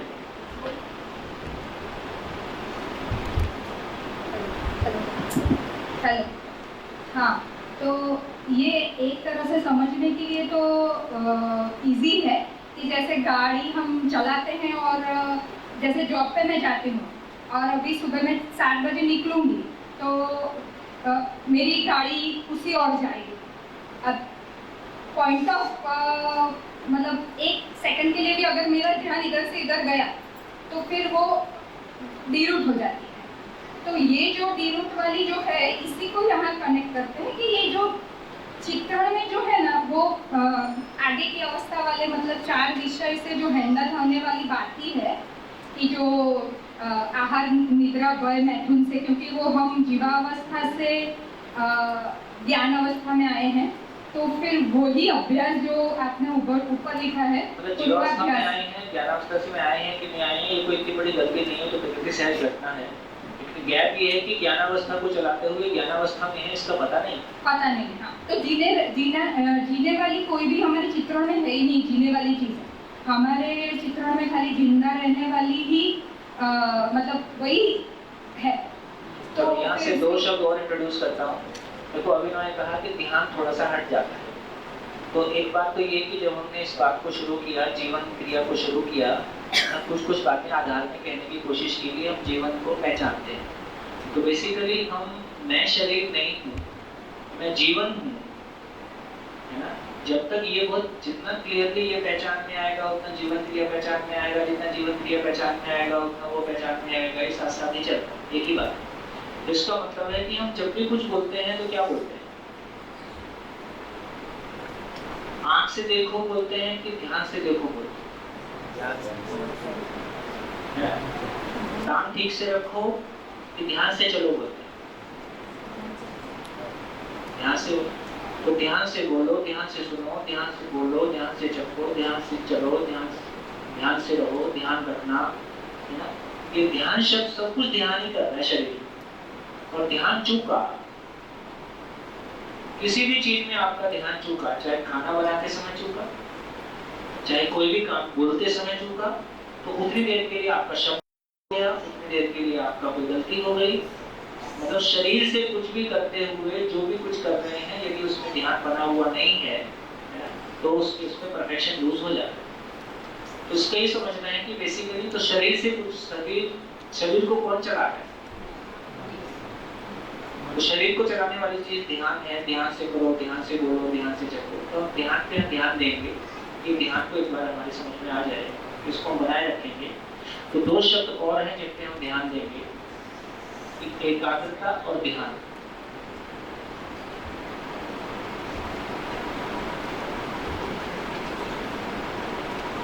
तो अभी हम इधर आ जाते हैं जिसपे हमने कहा कि मन ओवर पावर कर जाता है। तो मन कैसे ओवर पावर करता है और कैसे उससे पार पाएंगे, है ना, उसको ही यहाँ कहने की कोशिश की गई है। देखो मैं पढ़ देता हूँ, आपका ध्यान एक एक शब्द पे साथ साथ चलता रहे, आपका ध्यान अपने भीतर क्रिया पक्ष पे चलता रहे। मन शरीर में कार्य व्यवहार का दृष्टा है, इसमें हमको कोई दिक्कत नहीं है। मन में आस्वादन क्रिया निरंतर चल रही है, बिल्कुल चल रही है, जिसके फलस्वरूप मन में जो शरीर संवेदनाएं हैं, अब शरीर संवेदनाओं की क्लैरिटी हो गई, है ना, शब्द स्पर्श रूप रस गंध से जो भी सूचना मुझको मिली, जिसको मैंने अनुकूल और प्रतिकूल, अच्छा लगने और ना लगने के रूप में पहचाना, इसका नाम संवेदना है। जो भी शरीर संवेदनाओं की पहचान हुई है उसको वृत्ति देखता है, मूल्यांकित करता है, विश्लेषित करता है। ये पैदल हो ही रहा है, इसमें मेरे को अलग से ऐसा ध्यान नहीं देना है कि करना है कि नहीं करना है, होता है, ये जीवन का मैकेनिज्म। अब उसकी क्वालिटी की बात है। मानव में कल्पना के ज्ञान संपन्नता को छूने के लिए ये पहला घाट है। तो जो सारी महिमा है मानव के ज्ञान संपन्न होने की, उसके लिए साधन कल्पनाशीलता ही है। कल्पनाशीलता ही ज्ञान में परिवर्तित होता है, कल्पनाशीलता में ही गुणात्मक परिवर्तन हो रहे हैं। तो कल्पनाशीलता को पहचानना और कल्पनाशीलता को हैंडल कर पाना, कल्पनाशीलता के साथ में काम कर पाना, जिस अर्थ में कल्पनाशीलता है, तो बेसिकली कल्पनाशीलता, ये भी एक बहुत सुंदर बात दर्शन में आई है कि कल्पनाशीलता है किस अर्थ में, किस बात के लिए है ना? कल्पनाशीलता किस काम के लिए है? कल्पनाशीलता आहार निद्रा भय प्रजनन के लिए मूलतः नहीं है। यदि सही अर्थों में देखा जाए तो कल्पनाशीलता अध्ययन पूर्वक समझने के लिए है, समझ पूर्वक जीने के लिए। तो मूल में कल्पनाशीलता अध्ययन के अर्थ में है, क्योंकि जब तक हम उसके अर्थ में प्रयोग नहीं किए हमको तृप्ति नहीं मिला। और ये बहुत बड़ा शिफ्ट जो है, यदि कल्पनाशीलता को, भाई आदर्शवाद में हम गए तो हमको ज्ञान के अर्थ में कल्पनाशीलता को चुप करना पड़ा। यदि कल्पनाशीलता को चुप करके ज्ञान आता था तो उस कल्पनाशीलता की प्रकृति में मानव को देने की जरूरत क्या थी? ये कुछ मौलिक प्रश्न है ना। यदि कल्पनाशीलता को चुप करके ही ज्ञान आना था तो मानव में कल्पनाशीलता की आवश्यकता ही क्या थी? क्यों प्रकृति में मिला? यदि परिवार को, यदि ज्ञान पाने के लिए परिवार को छोड़ने की आवश्यकता थी तो परिवार में हम पैदा क्यों हुए? इसका मतलब मैं ये बिल्कुल नहीं बोल रहा हूँ कि परंपरा में कुछ बहुत बड़ा गलत हो गया। हम जर्नी है, उस जर्नी के क्रम में हम धीरे धीरे आगे बढ़े हैं। तब ये समझ में आया कि कल्पनाशीलता अस्तित्व में वास्तविकता को पहचानने के अर्थ में है, कल्पनाशीलता का तृप्ति बिंदु अनुभव है, कल्पनाशीलता सच्चाइयों को पहचान करने के अर्थ में है। और हम इसको जिंदगी में देख ही सकते हैं, जब तक हम कोई वास्तविकता को नहीं पहचान लेते तब तक कल्पनाशीलता का तृप्ति नहीं होता। आज हमारे पास हम तमाम लोग ऐसे हैं जिनके पास खाने पीने की कोई कमी नहीं है, सुविधाओं की कोई कमी नहीं है, बच्चे भी ठीक सेटल हो गए हैं, सब कुछ ठीक है, फिर भी जीवन तृप्ति नहीं है। इसका मतलब है कल्पनाशीलता जिस अर्थ में हमने प्रयोग किया है वो उसमें, उस अर्थ में प्रयोजन उस अर्थ में नहीं है। प्रयोजन तो ये है कि वास्तविकताओं को समझा जाए, वास्तविकताओं को समझने के लिए शरीर साधन है। शरीर के साथ जीने की जगह नहीं है। तो शरीर के साथ जीना होता है कि शरीर को भोगना होता है? तो शरीर के साथ जीना नहीं होता है, तो जीना तो ज्ञान पूर्वक होता है। उसके लिए शरीर साधन है, समझने के लिए, उसको व्यक्त करने के लिए। तो यदि एक बार स्वीकार हो जाएगी कल्पनाशीलता है ही नहीं इसी अर्थ, कल्पनाशीलता इस अर्थ में है ही नहीं, कल्पनाशीलता इसी अर्थ में है कि वो समझने का काम करता है। वृत्ति के द्वारा मन का किया गया विश्लेषण, वृत्ति मन का विश्लेषण करता है। वृत्ति मन में जो भी संवेदना है उनका विश्लेषण करता है कि वृत्ति में कहाँ तक वृत्ति मन का विश्लेषण करता है कि कहाँ तक न्याय है, कहाँ तक धर्म है, सत्य है। चित्त में उपरोक्त का मूल्यांकन होता है, यही अध्ययन है। तो चित्त वृत्ति का मूल्यांकन करता है कि न्याय हुआ कि धर्म हुआ कि सत्य हुआ कि प्रिय हुआ कि हित हुआ। वहाँ तो वो चित्त में अपेक्षा है कि वो न्याय धर्म सत्य के अर्थ में ही मूल्यांकन करेगा, लेकिन वृत्ति में न्याय धर्म सत्य की पूर्वक जीने की वरीयता अभी नहीं है। वृत्ति में न्याय धर्म सत्य पूर्वक जीने की वरीयता नहीं है, चित्त में न्याय धर्म सत्य की पहचान नहीं है। इस वजह से मन ओवर पावर करता है। तो हमको ये समझ में आया कि क्यों मन ओवर पावर करता है। जब तक वृत्ति में न्याय धर्म सत्य पूर्वक जीने का वरीयता नहीं आएगा और उसके बाद या उसके साथ वृत्ति चित्त में ऐसा जीने की पहचान नहीं होगी, न्याय धर्म सत्य की पहचान नहीं होगी, तो न्याय धर्म सत्य पूर्वक जीने का हमारे पास स्वरूप ही नहीं है, बाय डिफॉल्ट हम नीचे आ जाएंगे, है ना। तो संवेदनाओं की पहचान हुई, उसके अनुमोदन में वृत्ति में प्रिय हित लाभ के आधार पर तुलन हुआ और प्रिय हित लाभ के आधार पर चित्रण हुआ। क्या हुआ? क्या हुआ? मैं बोल के बताता हूँ, तो सब पढ़ के क्लियर नहीं हुआ। तो इतना ही हुआ कि बेसिकली मन शरीर का दृष्टा है। कितने लोगों तक पहुंच गया? मन शरीर का दृष्टा है, इसमें कोई कंफ्यूजन नहीं है ना।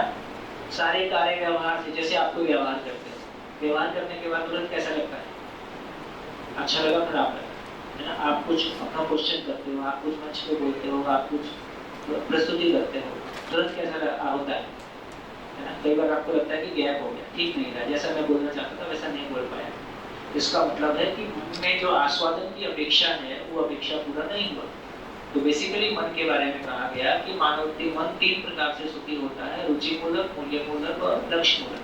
तो मन शरीर का दृष्टा है, तो शरीर से जो कुछ भी व्यक्त होता है वो व्यक्त करने का निर्णय मन का है ना, आशा के रूप में। और जो कुछ भी व्यक्त हुआ फाइनली उसको भोगने का निर्णय भी मन का है ना। और उसमें कहीं भी गैप है, इसको वृत्ति देखता रहता है मन की संवेदना को कि ये कौन सी दृष्टि से हुआ।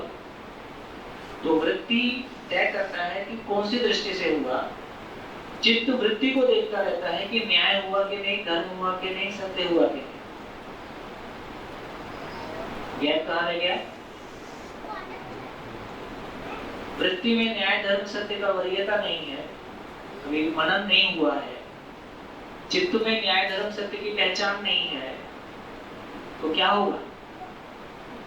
तो वृत्ति में क्या होगा? वृत्ति प्रिय लाभ के आधार पे, वृत्ति मन में जो कुछ हुआ वो प्रिय लाभ के आधार पे हुआ, उसको देखेगा। चित्त में प्रिय लाभ का चित्रण होगा, तो स्थिति क्या बनी? मन वृत्ति में समर्पित हुआ कि मन ने वृत्ति को चलाया? मन अपने अनुसार वृत्ति को चलाया और मन ने अपने अनुसार चित्त में चित्त को चलाया। जबकि सुबह क्या बताया? मन से सूक्ष्म, मन से ज्यादा ताकतवर वृत्ति से ज्यादा ताकतवर चित्त, है ना। और शरीर से ज्यादा ताकतवर मन। तो शरीर से ज्यादा ताकतवर वाली चीज मन से ज्यादा ताकतवर वृत्ति से चित्त से ऊपर तक चले गए। दुर्घटना ये घटी कि बेसिकली कम ताकतवर चीज मन वृत्ति को अपने अनुसार चलाना चाहता है। मन चित्त अपनी इच्छा को, देखो चित्त में कोई भी इच्छा, आपने कोई भी चित्र देखा और उसको आस्वादन अपेक्षा बन गया। आस्वादन अपेक्षा जब तक चित्रण में नहीं जाएगा तब तक वो एग्जीक्यूट नहीं हो सकता है। इसका असर क्या है? इस कैसा होता है? जैसे आप किसी मॉल में गए, आपने वहां कोई चीज देख लिया, चीज देखी और आपने देख के और वहीं नहीं चाहिए, कभी कहा इच्छा कर गया है नहीं, पहले रिजेक्ट हो गया विश्लेषण में। दृष्टि में विश्लेषण महंगा है या मेरी जरूरत नहीं है। कोई चीज देखी और उसको लेने की इच्छा हो गई, अब कहां तक चला गया? अब ये इच्छा तक चला गया। तो बहुत सारी चीजें हैं जिनको आप देख के, केवल देख के दृश्य के लेवल पे मन और वृत्ति के लेवल पे रिजेक्ट हो गया कि ये मेरी जरूरत नहीं है, मेरे को नहीं लेना है। लेना है तो ये इच्छा से कम में फाइनल तय नहीं हो रहा। तो फाइनली इच्छा बनेगी तो ही लेने का काम होगा। तो इसका मतलब है मन को यदि मन को ओवर पावर करना है तो क्या करना पड़ेगा? उसको चित्रण तक का काम होना होगा।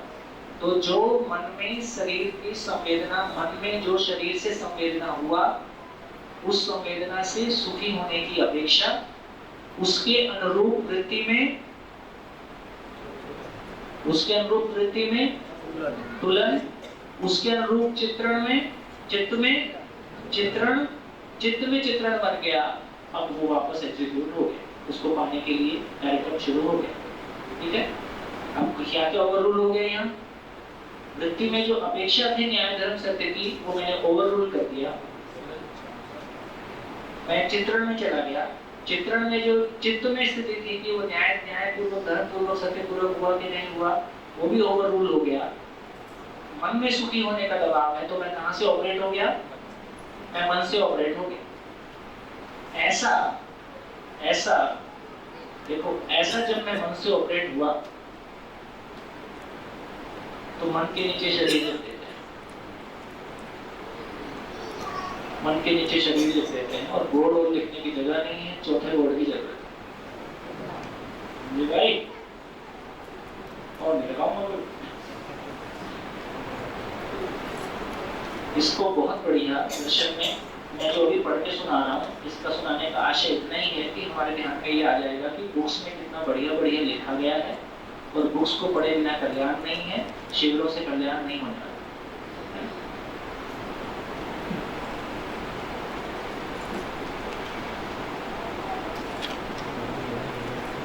सुबह भी हालांकि कहा था वो,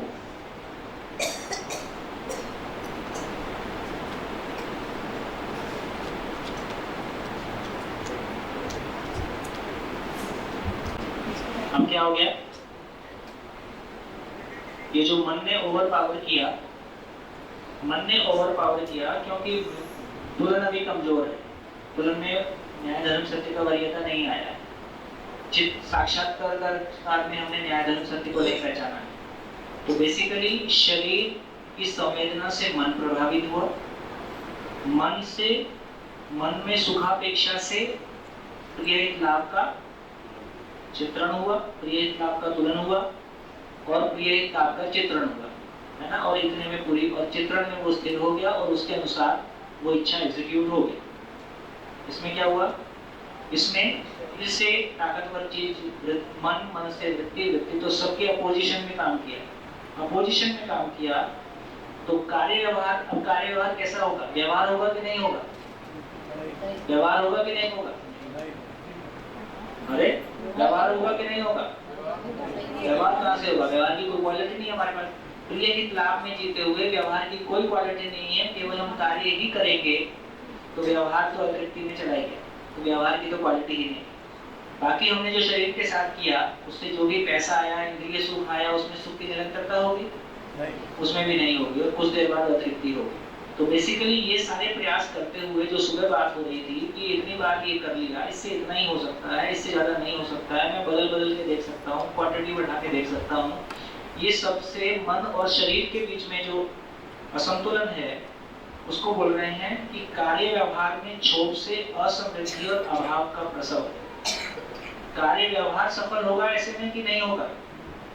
नहीं होगा। अरे होगा कि नहीं होगा? नहीं होगा। कार्य व्यवहार सफल नहीं हो रहा है तो क्या होगा?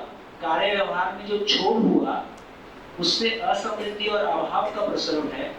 ऐसे में जो शरीर का दुरुपयोग होता है, या जीवन में जो भी कुछ नेगेटिविटी है, भूतकाल की पीड़ा, वर्तमान से विरोध, भविष्य की चिंता, असफलता, जज करना, अपने आप को कम मानना, असफल मानना, ज्यादा मानना, शरीर क्षोभ से रोग व क्षीणता का प्रसव। शरीर क्षोभ हुआ, इससे जो शरीर क्षोभ हुआ तो जो फाइनली कार्य व्यवहार के लेवल में रिजल्ट आया वो एक आया। इस बीच में शरीर के साथ, शरीर का साथ जो स्थिति बने, शरीर बेसिकली किस काम के है? शरीर किस काम के लिए है? न्याय धर्म सत्य को समझने के अर्थ में, न्याय धर्म सत्य को प्रमाणित करने के अर्थ में साधन है। शरीर न्याय धर्म सत्य को समझने के अर्थ में, न्याय धर्म सत्य को प्रमाणित करने के अर्थ में। हमने शरीर को कहाँ लगाया? यही लाभ को भोगने के लिए बेचारा शरीर की सीमा है। तो शरीर में जो अव्यवस्था हुई उससे रोग और क्षीणता का प्रसव। मन और शरीर के बीच में प्राण है, वो प्राण में जो झंझट हुआ उससे उद्विग्नता और निरुत्साह, उत्साह का कम होना। कभी लगता है ना कि लो फील हो रहा है, उत्साह का कम होना और उद्विग्नता। उद्विग्नता क्या बोलेंगे? एंजाइटी, उसी को बोलते हैं एंजाइटी। अभी मैं बिजनौर गया तो बिजनौर में 50 के बाद के बहुत सारे लोग थे जो उसका सभी का एक ही रोग था, सब एंजाइटी से पीड़ित। कॉमन हो रहा है एकदम, है ना? तो दोस्त आपने कुछ अपनी सी बात लगी। हमारे एक प्रश्न का निराकरण हो गया तब से इंतजार करने में इसका क्या प्राण का है। प्राण। तो मन और शरीर के बीच में मन से जो कंपन प्रसारित होता है वो प्राण के माध्यम से ब्रेन तक पहुंचता है और ब्रेन उसको नर्वस सिस्टम के थ्रू शरीर से कार्य व्यवहार के रूप में व्यक्त करता है। ठीक हो? तो ये जो असंतुलन है ना, क्योंकि अब चीजें न्याय धर्म जिस अर्थ में है वैसा नहीं हो रही है, तो प्राण में जो डिस्टर्बेंस है वो उद्विग्नता, एंजाइटी और उत्साह की कमी के रूप में दिखाई देता है। वृत्ति और मन के बीच में विरोध है। वृत्ति और मन के बीच में जो विरोध है वो मन में असहस्तित्व, समस्या और दुख का प्रसव है। असहस्तित्व का मतलब है अकेलापन, अकेलापन। और अकेलेपन का मतलब क्या है? अकेलापन कहां से आ रहा है? स्वयं से स्वयं का विलगीकरण। स्वयं से स्वयं का विलगीकरण तो है ही है, लेकिन दूसरा व्यक्ति गलत ही करना चाहता है। दूसरे व्यक्ति के इंटेंशन पे शंका हो गया, वो गलत ही करना चाहता है, वो मेरा विरोध ही करना चाहता है ना? कोई मेरे साथ नहीं है, यहाँ से अकेलापन है। तो सामने वाले व्यक्ति की इंटेंशन पे ही शंका कर लेना, तो ये अकेलापन और समस्या और दुख का प्रसव होता है। वृत्ति और चित्त के बीच में जो झंझट हुआ उसके कारण वृत्ति में आलस्य, प्रमाद और अशांति। आलस्य, प्रमाद, प्रमाद क्या? राकेश भाई प्रमाद करें? मेरे को आलस्य और प्रमाद में क्या अंतर है ऐसा ठोस ध्यान में नहीं है। तो आलस्य और प्रमाद और अशांति। प्रमाद मीन्स कुछ अच्छा कार्य नहीं करना। आलस्य और प्रमाद में क्या अंतर? आलस्य तो सही का कार्य, बुरा कार्य भी। आलस्य का और थोड़ा गहरा रूप प्रमाद होता है। आलस्य ऐसे कहा गया है कि जानकारी है लेकिन फिर भी कोई सही की पहचान है लेकिन फिर भी बड़े आलस्य। और प्रमाद में सही का पता नहीं, सही का पता नहीं। तो आलस्य और प्रमाद ये हो गया। चित्त में, अब चित्त और बुद्धि के बीच में जो आज बहुत खुल की जो बात आई, बुद्धि उसके प्रति असहमत हो जाता है। तो बुद्धि के असहमत होने से जो चित्त पे प्रभाव पड़ा वो दिखावा, रहस्यता और असंतोष। दूसरों को ये बताते रहना हम बड़ी ऊंची चीज है, अंदर से हवा नहीं ले रहे है ना? तो ये जो दिखावा, रहस्यता और असंतोष और बुद्धि अपने आप में, क्योंकि बुद्धि को है ना, बुद्धि तक कोई विषम नहीं पहुंचता है, लेकिन भ्रांति, अज्ञान, अभिमान, कृतज्ञता ये सब यहाँ पे ऐसा दिखा है। तो अवसरवादी व्यवहार ही छोटा कारण है। तो ये जो एक पॉइंट है, मेरे को लगता है कि आपने उठाया, ये बढ़िया पॉइंट ध्यान में उठाया कि बेसिकली जब तक क्या हो गया, जब तक वरीयता, जब तक ये न्याय धर्म सत्य पूर्वक जीने का वरीयता नहीं आए, तब तक तो आपकी प्रायोरिटी भी नहीं बदलेगी। न्याय धर्म सत्य पूर्वक जीने का अभी इच्छा, इससे इच्छा बदलेगी और कंटेंट नहीं है। वो जो पीड़ा है वो प्रेरणा में बदलेगी और वो पुरुषार्थ फाइनली हम साक्षात्कार की ओर जाएगा। तो साक्षात्कार की पृष्ठभूमि है कि कोई चीज की आवश्यकता बने, कोई चीज की आवश्यकता बने, वो तीव्र इच्छा में आएगी और ऐसा जीने की कोशिश करेंगे। वास्तविकता हमारे पास अभी है नहीं, साक्षात्कार हमारे पास है नहीं, ऐसा जीने में सफलता नहीं मिलेगी। हम जीना चाहते हैं और जीने में सफलता नहीं मिल रही है, ये पीड़ा बनता है। फिर समझ में आया कि वास्तविकता को उपलब्ध हुए बिना ये नहीं होगा, तो साक्षात्कार हमारी आवश्यकता बन गई। यहाँ से वो शिफ्ट होगा। तो बेसिकली मुद्दा इतना है कि अभी तो श्रवण हुआ है कि नहीं हुआ है, तो अपने आप को पहचान है। पहला काम क्या है? श्रवण का मतलब चित्रित हो जाना। तो कम से कम न्याय धर्म सत्य पे बात कर पाना।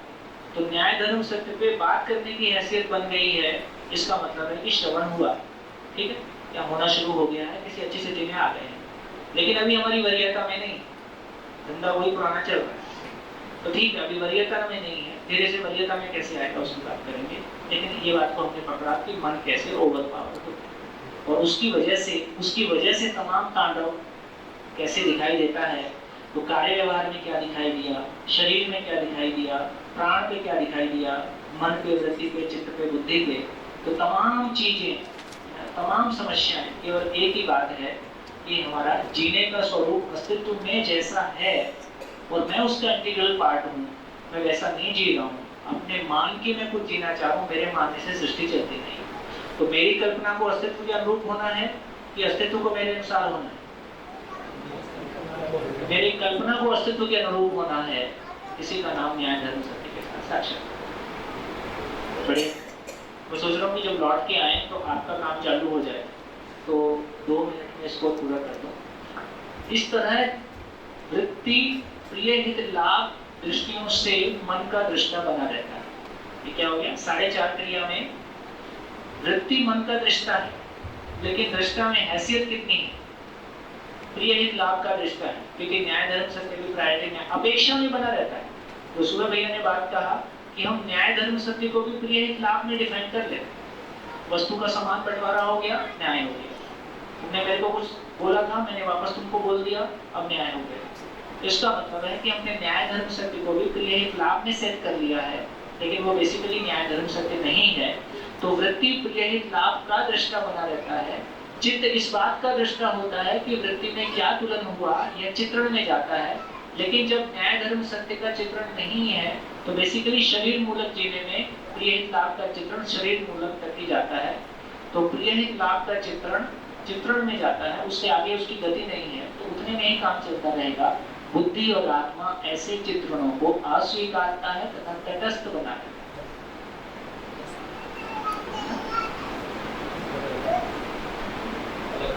अलग है, तो उसमें उसको सहमत नहीं हो रहा, उसको एप्रिशिएट नहीं कर पा रहा है। इससे भ्रमित मानव को गलती हुई यह पता चलता है। हमको किसी को पता नहीं है, लेकिन हमको पता चलता है कि ये मैंने गलत किया, ये मुझसे गलती हुई, चाहे विचार में हुई, हाथ के लेवल पे हुई, है ना। तो इससे मुझको पता, तो बेसिकली बुद्धि और आत्मा चूंकि आत्मा सम है और बुद्धि तो मध्यस्थी है, इसका मतलब है कि वो प्रिय हित लाभ वाले चित्रणों को अप्रिशिएट नहीं करता है। उसका अप्रिशिएट ना करना अंदर से दम निकला हुआ है, भीतर की सपोर्ट नहीं है हमारे पास। इसलिए ऐसे व्यक्ति को बाहर की सपोर्ट की बहुत जरूरत है। मैंने ठीक बोला, मैं ठीक जिया, मैं ठीक होना, 4 लोग मेरे को सपोर्टर रहे, इसलिए लॉबिंग की इतनी आवश्यकता फिर इसलिए पड़ती है। तमाम इधर उधर चला जाता है। बुद्धि और आत्मा के प्रभाव स्वरूप कल्पनाशीलता में अच्छाई की चाहत बन जाती है। ये अच्छाई की चाहत सभी मानव में कहां से आ गई? वो आत्मा बुद्धि का प्रभाव है। भ्रमित मानव में बुद्धि और आत्मा में सही के लिए वस्तु नहीं रहता और गलती को वो स्वीकार नहीं करता। भ्रमित मानव में बुद्धि में आत्मा में सही के लिए वस्तु नहीं है, ज्ञान नहीं है, आत्मा ज्ञान संपन्न नहीं है ना, लेकिन गलती को स्वीकार नहीं करता है। यहीं से हमको अपनी गलती का एहसास हो जाता है। इतनी सारी बात करके और फाइनली सुबह चर्चा आ रही थी कि भाव क्या होता है। 4.5 क्रिया में भाव कहाँ पे है? चित्त वृत्ति मन, तीनों के संयोग में। तो भाव क्या है?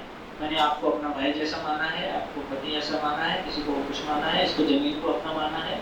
तो जो मेरा स्वीकारा हुआ है, माना हुआ है, उसके साथ जो मेरा आशय विचार इच्छा सुख के अर्थ में जो मेरा अपेक्षा बनता है भाव, उसको भाव के रूप में।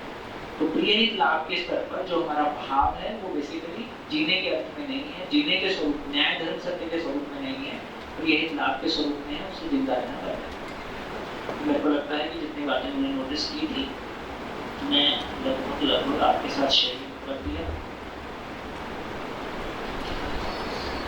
हाँ, ये सम विषम मध्यस्थ गति, सम विषम मध्यस्थ गति पे कितने लोगों की क्लैरिटी है कि मुझको पता है सम विषम मध्यस्थ गति, और मैं इसको एक्सप्लेन कर सकता हूँ। टोटल गायब, ठीक है, 1 2 3। तो ये सम विषम है, कच्चा पक्का नहीं चलेगा। तो लौट के एक तो सम विषम मध्यस्थ गति पे बात करेंगे, कुसंस्कार सुसंस्कार पे बात होगी, 4.5 क्रिया लगभग सारी मोटी बात हो गई, ध्यान और एकाग्रता की बात कर लेंगे, ठीक है, दिल दिमाग अनुमान क्षमता, ठीक। तो चलो लौट के 10-15 मिनट और बात करूँगा और फिर आप लोग ग्रुप्स में बैठ जाएंगे, है ना। ग्रुप्स में बैठ के फिर आप लोग अब आप लोग अपनी तैयारी करें कि 4.5 क्रिया के रूप में मैं मेरी जिंदगी के सारे आज तक के घटनाक्रम को, मेरी पूरी जिंदगी की जर्नी को, उसमें से कुछ घटनाक्रमों को उठा के और मैं क्लियरली देख पाऊँ कि उसमें मेरी इच्छा का आधार क्या था, इच्छा का आधार क्या था, दृष्टि कौन सी थी, अधिकांश समय में कौन सी दृष्टि में होता हूँ, है ना, बाहर के वातावरण, बाहर की चीज़ों से कितना प्रभावित हो रहा हूँ, मेरे पास अपना आधार क्या है। तो जितना आप इसको कह पाएंगे, और ये मैंने आपके सामने लिख ही दिया, ये आपके ध्यान में आएगा। ये एक सवाल जब भाव के बारे में अभी बोल रहे थे, तो जब भाव में विचार आ गया, है ना, भाव के अंदर आ गया विचार, क्योंकि आपने कहा मन, वृत्ति और चित्त तीनों में भाव है। देखिए परिभाषा ये है कि भाव की स्वीकृति भाव है। हाँ। ठीक है, अभी मैंने भाव को कैसा पहचाना, यदि अब टेक्निकली कहें तो मैंने रूप और गुण के आधार पर पहचाना। जब मैं कंप्लीट पहचानूंगा तो स्वभाव धर्म को और पहचानूंगा। रूप गुण स्वभाव धर्म के आधार पर किसी होने को पहचानना, भाव को पहचानना, उसकी स्वीकृति का लेवल अलग है। और केवल रूप और गुण के आधार पर पहचानना, उसकी स्वीकृति का लेवल अलग है। तो जिंदा रहने के धर्म पर स्वयं को शरीर मानते हुए हमने जितनी चीजों को पहचाना है वो बेसिकली शरीर और शरीर से जुड़े आधार पर पहचाना है, इसलिए वो रूप और गुण है। 4.5 क्रिया में रूप और गुण आता है। स्वभाव धर्म ऊपर 5.5 क्रिया में आएगा। तो स्वभाव धर्म को पहचानूंगा तब भाव की निरंतरता हो जाएगी, क्योंकि स्वभाव और धर्म की निरंतरता होती है। रूप और गुण अपने में परिवर्तनशील है, इसलिए अभी हमारा भाव भी परिवर्तनशील। आधे घंटे पहले कोई व्यक्ति बहुत प्यारा लगता है, आधे घंटे बाद लगता है ये कोई काम का नहीं। और वो आलस्य और प्रमाद का डिफरेंस मिल गया बुक में। हाँ। पेज नंबर 75 पे है। चेष्टा से मुक्ति के प्रयास को अकर्मण्यता, आलस्य एवं प्रमादात्मक दोष निरूपित किया गया है। जो अकर्मण्यत्व है उसमें कर्म से मुक्ति पाने का प्रयास ही अकर्मण्यता संज्ञा है। आलस जो है किसी कार्य को सही मानते हुए उसकी उपादेयता सिद्ध होते हुए भी उसे न करना आलस्य है। किसी कार्य को सही मानते हुए उसकी उपादेयता सिद्ध होते हुए भी रोज सुबह 5 बजे उठना ठीक और मैं 6 बजे उठता, तो ये आलस्य है। और प्रमाद वो है जिस कार्य में उपादेयता सिद्ध होती हो उस संबंध में ज्ञान के अभाव में वांछित क्रिया न संपन्न होने वाली स्थिति प्रमाद है। जिस कार्य में उपादेयता सिद्ध होती हो उस संबंध में ज्ञान के अभाव में वांछित क्रिया न संपन्न होने वाली स्थिति प्रमाद है। तो अध्ययन की स्पष्टता न होने के कारण अपने में जागृति की फल पाने की अपेक्षा बना रहता है, पर ज्ञान कुछ नहीं है। ये प्रमाद है। ये प्रमाद को सरल शब्दों में ऐसे कहा गया है कि आलस्य में शरीर भी शामिल रहता है और प्रमाद थोड़ा और ऊपर चला जाता है, मन व्यक्ति भी ऐसा है।